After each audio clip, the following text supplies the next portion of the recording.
Thank you for coming back again. This is a lemon square tutorial. And there you go.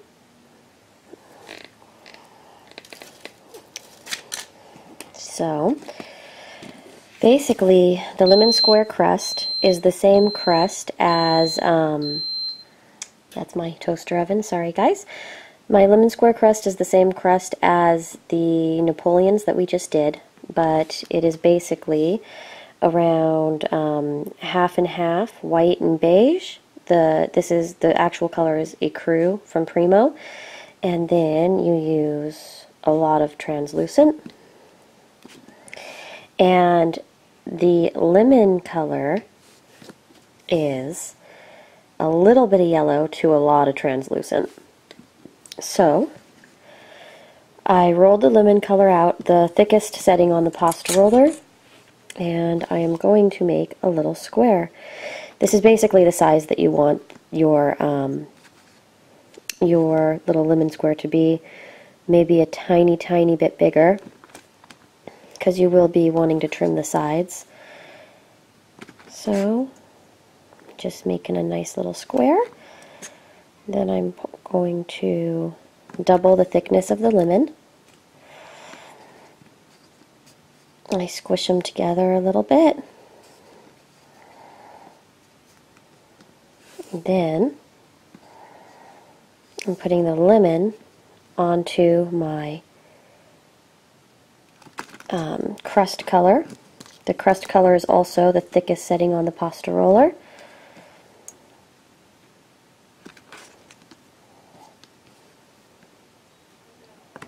I make it a little bit smaller because when you cut into it, it sandwiches all the layers together. So you see there's not like a solid line that separates it.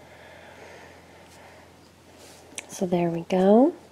I'm pressing down a little bit and then soften the edges just to round them out a little bit so they're not sharp corners.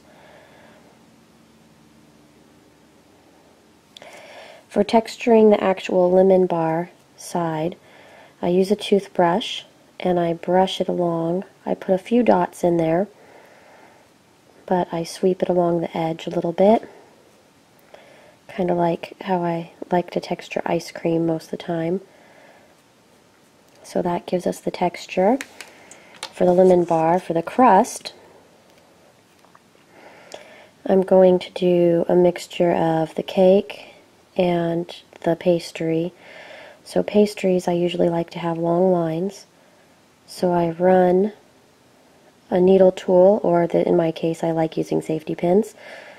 I run it along the side to give it all of those thin little looking layers, and I might do a couple circles in there, get it a little bit more crumbly. And you want to do that all along the sides. And you want to do it all the way up to the top of the pastry. It's a little hard to differentiate the colors on film here, but you want a nice crumbly crust. And then what I'm going to do, and you'll want to be careful doing this part so you don't get it all over your lemon, but I'm shaving a little bit of yellow ochre and a little bit of rust. Take a paintbrush and I'm going to dab it in a little bit of the rust, but mostly the yellow ochre, and then I very gently tap the sides of the crust to get it a little bit golden. I'll do that once it's textured. You could see that it is coloring the crust just a little bit. If you smash it, you can go back with the safety pin again and add a little bit more texture.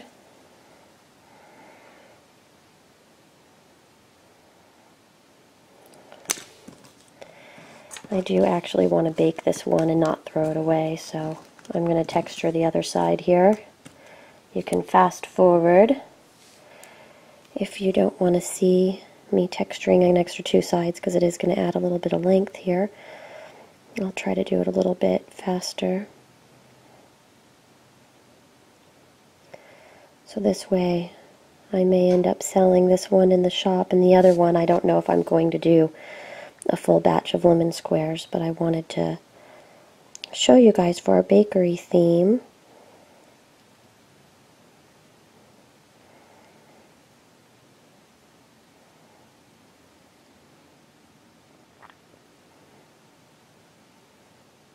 So I'm going to golden up those two sides. Then we'll do the powdered sugar and we'll be ready to bake.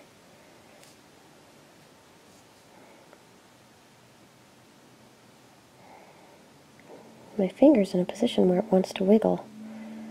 That's okay.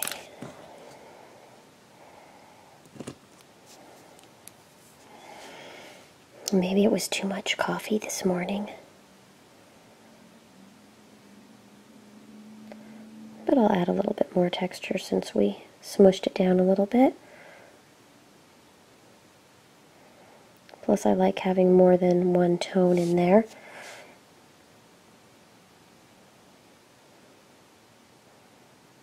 Okay, so for the top of the lemon square, for the top I dip my finger in a little bit of TLS and make it nice and tacky, and I get it all over the top, trying not to get it on the sides, because you don't want the glitter to stick to the sides, just the top. Then I'm adding a glitter. This is a Martha Stewart one. It says Brillo.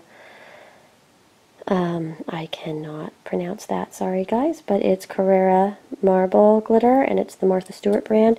It's white, and then I tap just a little bit, and this will depend on how much powdered sugar you like on your lemon bars. You could put a lot on or a little, but here we go. So from here you would bake it. It bakes a little bit more translucent, so this is the same color later. And you could decide whether you want just a little or a lot. When it's all done, I do put a gloss glaze on the sides, and then I'm actually using triple thick right now. And then if I use triple thick on the top and not a satin glaze on the top, I'll just go ahead and when I take the paintbrush and I press down on it kind of vigorously so it doesn't give it a high gloss brushed looking finish that's really smooth. It helps protect the glitter and keep it on, but it won't have it too glary and shining back at you. Where on the sides I brush a thin layer on to give it a smooth, more glossy, wet feel. So hope that you enjoyed this. If you do decide to make it jewelry and you're using Primo like I am, you could take your head pin and just stick it in the corner and bake it with the head pin in. I literally take a safety pin and stick it in after I'm finished baking it. So this could be made even smaller if you want to do it for scale dollhouse, but I would just suggest rolling it out thinner, and I do one thickness and the same size for the lemon bar, but tap it down a little bit thinner before you put it on the crust. So hope that you enjoyed this. If you want more tutorials, please subscribe. If you like it, give me thumbs up. If you don't like it, give me thumbs down. Go ahead, feel free to comment. We're on a bakery theme right now, so I'm going to be adding more baked goods. Take care, and I'll be seeing you guys soon.